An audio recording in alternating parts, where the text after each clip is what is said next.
그러니까 지지했다가 철회했던 사람도 솔직히 있습니다. 그분들도 이거 들으면 돌아올 것 같아. 그런 부분들을 좀 더 일단 다른 인터뷰에 비하면은 다른 인터뷰가 항상 그래왔죠. 너무 엄청나게 당당하고 뭐 전혀 꺼리낌 없이 그렇게 해왔는데 이번 TV조선은 모든 질문에 대해서 굉장히 좀 조심스럽게 답변하시는 것이었는데 저는 당연히 이 부분은 전략적인 방법이라고 생각합니다. 선택을 한 거라고 생각해요. 보완하는 정치를 해야겠다라고 곱씹고 다짐했었습니다. 제가 또 그런 모습이 보이면 많이 지적해 주십시오. 그런데 타이밍이나 시간 얘기 많이 하는데요. 또 어떻게 보면 신속한 결단이 필요할 때도 있는 것 같습니다. 12월 3일 밤에 개헌 반대 같은 그런 경우에는 사실 제가 곱씹어 봐도 빠른 결단이 필요했던 때였다라고 생각합니다. 그렇지만 뭐 말씀하신 것처럼 심사숙고가 필요할 때도 많이 있으니까 제가 부족한 점 고쳐 나가 보려고 합니다.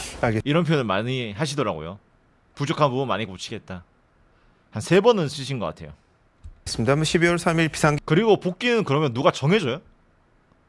이게 스포츠 경기가 아니잖아요. 프로야구 선수예요? 아니면 프로 축구 선수예요? 그분들은 스케줄 딱 정해져 있잖아요. 시즌 시작하고 시즌 끝나는 게.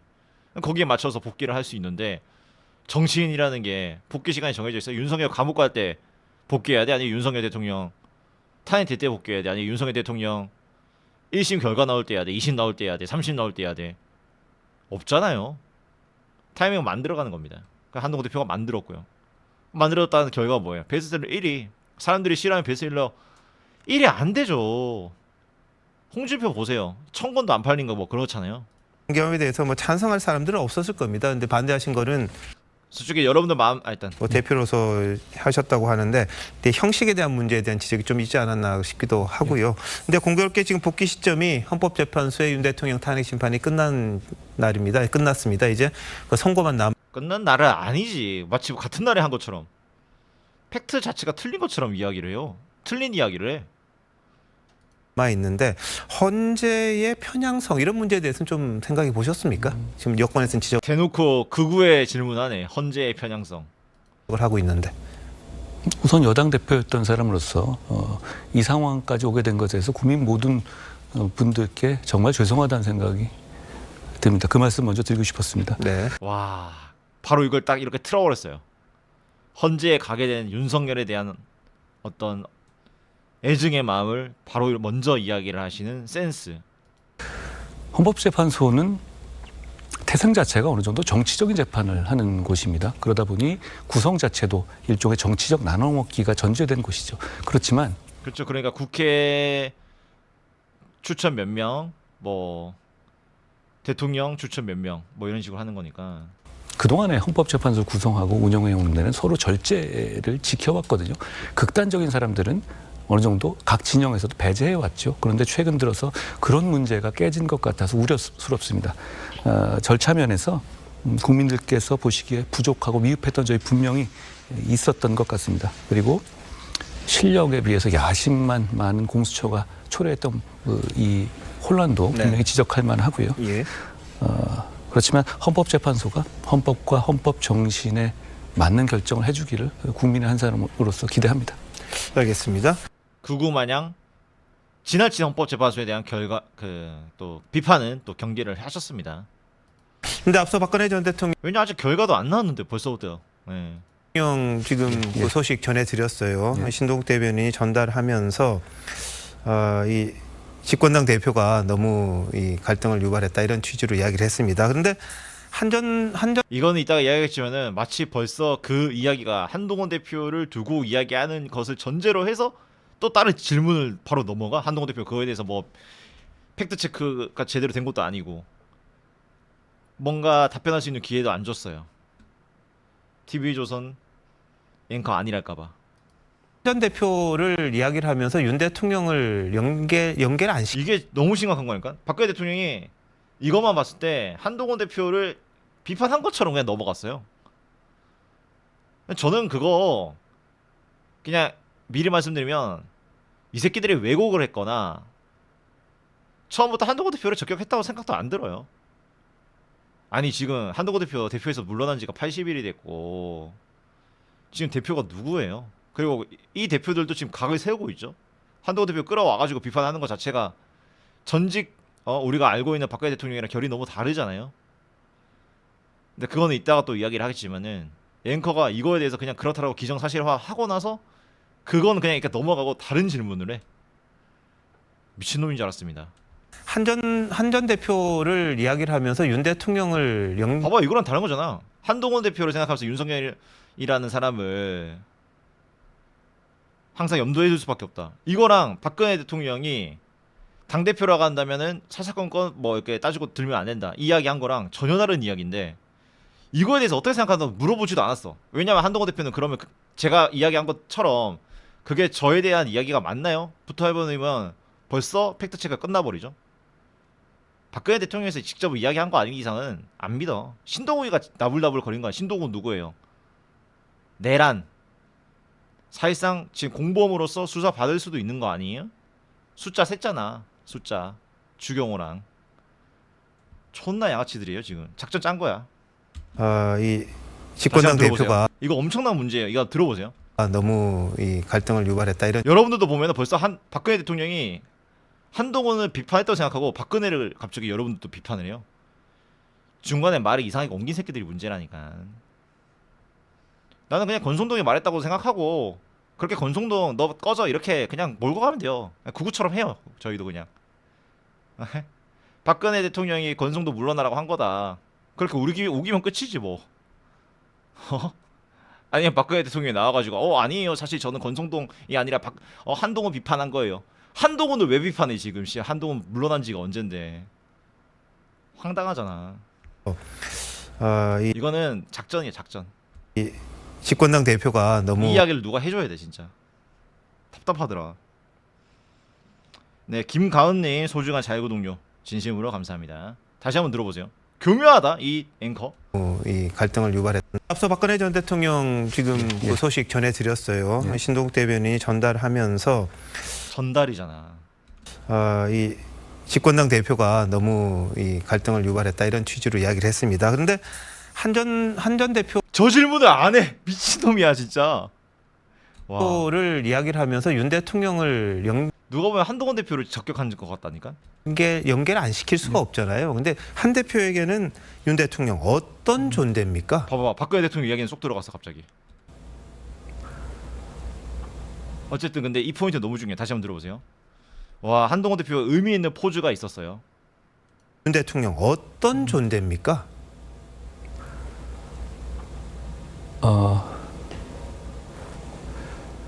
저는 와, 이 포즈는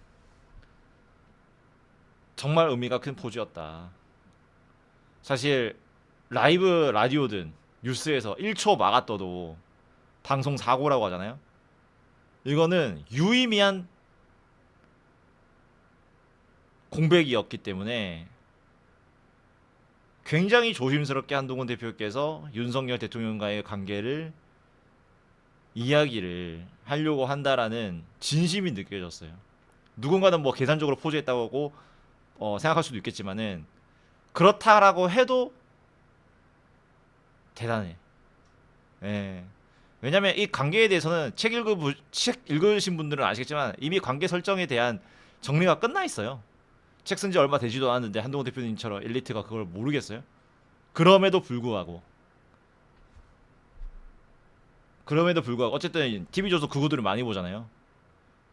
그들에게 진심 있게 다가가는 그 포즈였습니다. 침묵. 윤 대통령 어떤 존재입니까?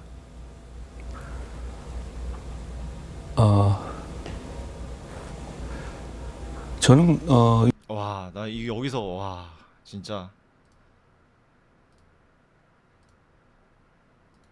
의미가 커요. 예, 정말 그래서 저는 인터뷰 잘했다 생각해. 오히려 적진에 맨 처음에 잘 들어가서 들어가서 말씀을 하셨다. 윤 대통령님과 오랜 세월을 같이 겪었죠. 그 과정에는 대통령님이 어려울 때 그리고 제가 어려울 때 서로 의지하면서 겪었고 좋은 기억들이 참 많습니다. 우리가 서로 풍파를 많이 겪었거든요. 네. 밖에서 잘 모르시는 그럴 때마다 저는 이거 들으면서 좀 짠한 마음도 있더라고요. 많이 지켜주고 서로 도와줬던 관계였습니다. 그러다 보니 저도 최근 1년간 그리고 이 경험을 거치면서 인간적으로 대단히 고통스러웠습니다. 왜 안 그랬겠습니까? 그러니까요. 한동훈 대표는 그 어디서도 본인이 겪은 고통에 대해서는 이야기한 적이 없어요. 힘들다고 말로 못했어. 진짜. 항상 우리 보고 힘내라. 나를 지키려 하지 마라. 오히려 내가 당신들을 지켜주겠다. 와. 우리가 겪어온 세월이 참 길거든요. 네. 그런데 그러니까 저는 이 정부가 정말로 누구보다도 잘 되기를 바랬어요. 그러니까 제가 말씀하신 어떤 갈등이라든가 이런 부분들도 되게 이런 거였잖아요. 김건희 여사님 문제나 의료 사태, R&D 문제, 그리고 이종섭 대사나 황상무 수석 문제, 그리고 명태균 문제, 김경수 복권 문제. 전 이런 부분 정도를 제가 문제 제기. 세고 나면은 적지는 않거든요. 처음에는 한 두세 개 만약에 언급을 한다라고 하면은 그거밖에 아닌데 할 수도 있는데 오히려 찍고 나니까 한동훈 대표님 일단 말씀 들어보세요. 했던 거라고 보는데요. 윤 정부가 잘 되기 위해서는 이건 꼭 필요했었어요. 이 지적을. 이 부분을 바로잡지 못하면 전 나중에라도 정말 크게 어려워질 거란 생각에 직언을 한 거였습니다. 그러니까요. 오히려 저거를 하나하나 언급을 함으로 인해 가지고 그럼 어떻게 해? 저거 언급 안 할 거야? 지적 안 할 거야?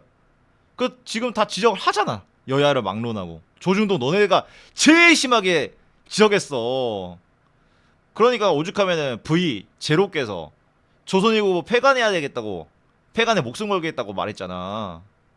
황상무 상무상 이야기 부터 시작해서 의료 대란 문제, 의료 개혁 문제, 김건희 문제, R&D 예산 삭감 그 정도 짚었는데 너네가 제일 열심히 했잖아. 내 앞에 있는 너. 그러니까 지도 이거에 대해서 말을 안 해. 무슨 앵커의 마지막 한마디 하면서 항상 뭐 일갈하듯이 그걸 짚었던 사람이 앞에 있어. 근데 한동훈 대표한테 직원은 너무한 거 아니냐. 와 진짜 어이가 없어요. 근데 입장 바꿔 생각해보면 저와의 관계가 있고 한데 입장 바꾸실 필요도 없어요. 한동훈 대표님 앞에 있는 놈이 더 열심히 지적했던 사람이야. 제가 가만히 있었으면 더 편하지 않았겠습니까? 네. 근데 저는 정말로 이 정부가 잘 되길 바랐습니다. 그리고 저뿐만 아니라 정말로 많은 사람들이 어렵게 만들었잖아요. 예. 저거는 너무 진정성 있어. 그 누구보다도 윤석열 정부의 성공을 바랬던 사람이 저다. 이 말에 한동훈 대표 이 말이 진정성이 없다고 생각하는 사람은 한 명도 없을 거예요. 그러니까 그런 마음이었는데 저는 그래도 미안하게 생각합니다. 지금 이렇게 된 진짜 오늘 인터뷰는 뭔가 마음 한켠이 먹먹해요. 슬퍼 뭔가. 상황에 대해서. 근데 예. 고통스러운 면이 있고요. 다만 저는 좀 아쉬운 점은 저 말고 더 많은 사람들이 또 직언을 하고 충원을 해서 문제를 바로잡으려고 노력했었어야 한다고 생각해요. 자, 그런데 와 진짜 오늘은 참 굉장히 감성적인 인터뷰였는데 굉장히 유의미했던 것 같아. 많이 봤습니다. 벌써 댓글이 3,000개 넘게 달렸어요. 1시간밖에 안 됐는데 댓글이 3,000개면은 엄청 많이 본 거예요. 어쨌든 그 말씀을 하시면서 와 그리고 그 직원을 했기 때문에 63% 떴잖아요. 그때 당원들 지금 당원 똑같아요. 상황이 바뀌니까 한동훈 네 잘못이다 라고 말하는 63% 중에 배신한 사람들, 그분들도 비겁한 거예요. 본인들이 한동훈의 그 직원의 가치 환호 있잖아. 근데 윤석열이 망가지고 나니까 너무 심하게 망가지니까 그 잘못은 사실 한동훈이었다라고 말하는 사람 잘못된 거죠. 보수 진영에서는 말이죠. 예. 뭐 대표님 책에도 써 있습니다. 실체보다 어떻게 비춰지느냐. What it is보다는 what it looks like가 중요하다고 말씀하셨잖아요. 예. 그 부분에 대해서 본인도 반성한다고 했습니다. 어떻게 보이는지에 대해서도 좀 더 생각을 했어야 되는데 한한 회담에 대해서는 그 부분까지 신경을 못 썼던 것 같다. 근데 그럴 수밖에 없었던 것도 시간적으로 촉박한 상황 속이었기 때문에 그럼에도 불구하고 한동훈 대표는 또 사과를 했습니다. 근데 대표님은 대통령과 책 읽어보신 분은 다 아시죠? 더 싸웠다. 야당의 이재명 대표보다 이런 지적이 있는 것도 현실이거든요. 그건 왜 그렇게 됐을까요? 저 이야기는 처음 듣는데. 이재명을 엄청나게 공격을 했기 때문에 한동훈 대표 저기 있을 수 있는 거 아니에요? 당장 저만 하더라도 윤석열 대통령 비판했기 때문에 한동훈 좋아하게 됐습니까? 민주당 공격 잘해가지고 한동훈 좋아하게 된 거지? 근데 제가 국민들에게 어느 정도 이렇게 인정받고 지지받게 된 것은 민주당의 폭거 그리고 이재명 대표의 문제점을 가장 앞서서 몸살이지 않고 흙탕물 속에 뒹굴면서 싸웠기 때문이었다고 저는 생각합니다. 결국 하나의 방향입니다. 이재명 대표와 민주당 대표가 민주당과 싸운 것도 그리고 대통령이 잘한 점이 많아요. 그런데 제가 지금 말씀드린 이런 문제를 과오를 바로잡기 위해서 오늘 최선을 다했던 것도 사실은 하나의 생각입니다. 정말 위험한 정권이 들어오는 것을 막고 그리고 대한민국이 잘 되고 보수가 잘 되기 위한 마음이었어요. 그런데 그 과정에서 저도 탄핵까지 가고 계엄을 막고 하는 과정에서 제가 정말 미움을 받겠구나 생각은 했어요. 그런데 그러지 않으면 정말 저는 대한민국과 보수와 국민의힘이 망할 거라고 생각했습니다. 그걸 피하기 위해서 결단을 한 거였는데 그럼에도 불구하고 왜 저렇게 마음 아파하시는지 제가 잘 이해합니다. 네. 그런 점에서 미안하게 생각한다는 말씀 드리고 싶어요. 자, 근데 비상계엄 야 진짜 오늘의 답변은 왜 이렇게 뭔가 좀 많이 슬프죠, 그렇죠? 굉장히 뭔가 이렇게 하도 그 구구들이 지금 난동을 피우고 있으니까 참 마음이 안 좋네요, 정말. 뭔가 어쨌든 구구들에게 어쨌든 윤석열 지지층들에게 참 이런 표현이 적절하진 않지만 근데 그게 맞는 것 같아요. 그러니까 용서를 구하는 듯한 이해를 구하는 듯한 이해를 구한다고 말하는 표현이 맞겠다. 그런 시간을 좀 가지고 있는 것 같아요. 예. 사흘 뒤에 만나셨잖아요. 단 두 분. 우리는 다 이해한데 한동훈 지지자 위두은이 분들 혹은 행안지 분들 같은 사람들만 가득 차면 얼마나 좋겠습니까? 만 만나셨죠. 저렇게 마음 아파하시는지 제가 잘 이해합니다. 네. 그런 점에서 미안하게 생각한다는 말씀 드리고 싶어요. 자, 근데 비상계엄 사흘 뒤에 만나셨잖아요. 단 두 분만 만나셨죠. 6일날 말씀. 6일날 말씀인데요. 그때 책에는 뭐 체포 사실 여부, 군인사 관련 얘기 나눴다 이렇게 돼 있는데 만감이 교차하셨을 텐데 또 혹시 다른 이야기가 좀 있었습니까? 사실 그렇게 둘이 마주 앉은 건 와 여기도 유의미한 포즈 진짜 이것도 솔직히 할 말 많아요. 한동훈 대표 독대 얼마나 하고 싶었어요. 이 지경에 안 가기 위해서 얼마나 많이. 근데 정진석 배석해, 누구 배석해, 사람 무시하듯이 쩍팔 다 썩어 문드러진 오돌뼈 많은 부위만 삼겹살 던져주고 그래놓고 제로 콜라 챙겨줬다. 근데 그 다음 김민정 불렀을 땐 더 맛있는 거 사주고. 근데 그런 이야기 오늘 싹 없어요. 오로지 다 이해하고 내가 그래도 부족했던 것 같다. 사실 그렇게 일 텐데 또 혹시 다른 이야기가 좀 있었습니까? 사실 그렇게 둘이 마주 앉은 진짜 할 말이 많은 것 같은데 정말 또 참아. 예. 건 사실 당대표 비상대책위원장이 된 1월 이후 처음인 것 같아요. 그렇죠. 제가 예. 근데 이런 상황에서 이렇게 뵙게 되는 게 참 안타깝고 왜 이렇게 됐나 우리가 라는 생각을 했습니다. 그런데 사실 왜 이렇게 됐나? 저는 이 생각했거든요. 대통령한테도 제가 간접적으로도 말씀드린 거 있지만 우리가 100년 사는 인생에서 한 5년 10년 동안 나라 위해서 빡시게 봉사하는 거잖아요. 네. 그러니까 좀 집중해서 하자라는 생각을 말씀을 전해드린 적이 있어요. 그때는 사실 계엄의 문제고 저는 보수당의 리더로서 이 문제를 어떻게든 간에 탄핵으로 가지 않게 해결하는 데 네. 집중해야 되는 상황이었거든요. 이게 핵심이에요 사실은. 한동훈 대표는 탄핵을 막으려고 했어요. 1차 탄핵 때. 그래서 거기 간 거 아니에요? 탄핵을 할 생각이었어요. 윤석열을 왜 만나요? 독대를 왜 해요? 근데 거기서마저도 부정선거 이야기 안 했다고 했죠. 첫 번째 만남에. 윤석열 그리고 한동훈 대표님 뭐 체포도 할 생각이 없었다고 했죠. 그런 이야기 아니라고 했죠.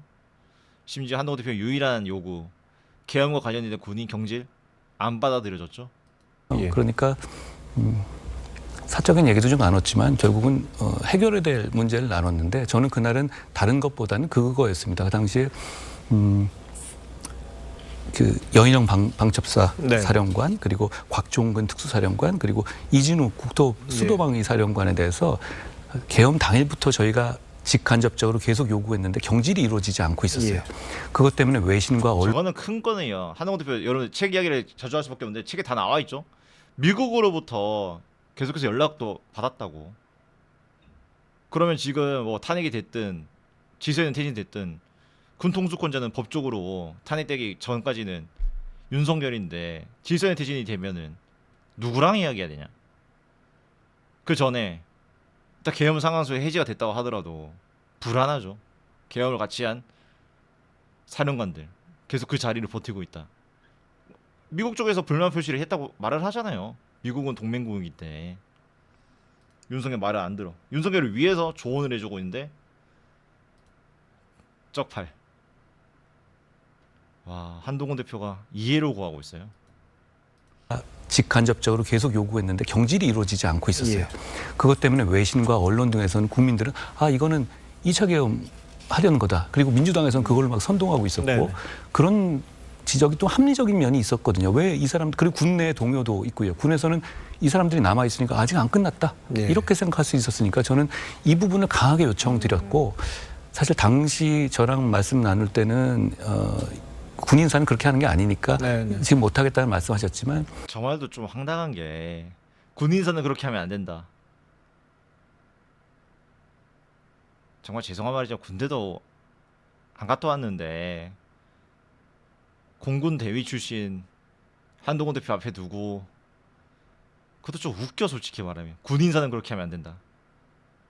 그래서 계엄을 하셨고 그래서 지금 군인 별 20개가 감옥에 가 있는 상황이에요. 저 너무 기가 막혀요 진짜. 진짜 독재자야. 때는 군인사는 그렇게 하는 게 아니니까 네네. 지금 못하겠다는 말씀하셨지만 저랑 오랜 대화가 끝나고 제가 돌아와서 1시간 정도 뒤에 교체를 하셨어요. 저는 그 점 이것도 황당해. 이것도 황당해요. 안 한다고 해놓고 결국 경질을 했어요. 압박을 너무 많이 받고 있으니까.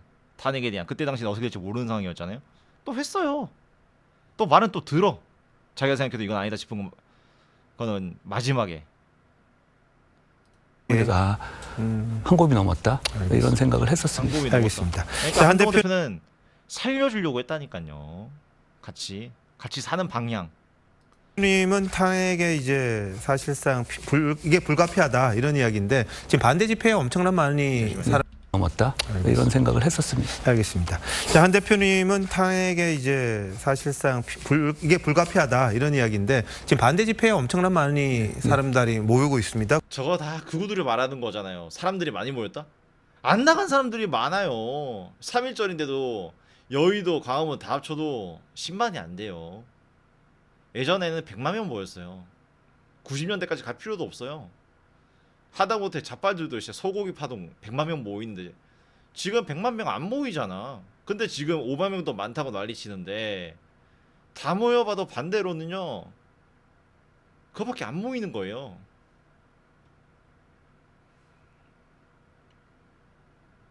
그리고 아까 전에 누구 좀 만났는데 진짜 대구 쪽에서 올라올 때 3만 원만 내면 버스비에다가 식사까지 챙겨준대요. 아니 요즘 진짜 버스비만 하더라도 대구에서 원웨이 편도로도 3만 원이면은 한번 갈 수밖에 없는데 식사까지 챙겨준다? 그렇게 긁어 모아서 3.1절이라는 의미 있는 시간 그리고 윤석열 진짜 역사적으로 심판받는 순간이 다가오는데 또 10만이 안 돼. 근데 많이 모였다고 일단 기정사실화하고 이야기를 해요. 안 모인 사람들은 뭔데?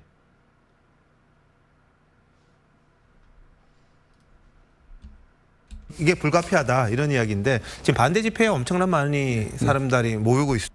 제가 말씀드린 3만 그거는요. 정치권에 아무 관계 없는 사람이 이야기해 준 거예요. 거기다가 한 대표님 지지율이 지금 63%로 원래 당선이 되셨잖아요. 근데 지금 보면 한 자릿수입니다. 이걸 극복하셔야지 다음의 길을 도모할 수 있잖아요. 이거 어떻게 보십니까?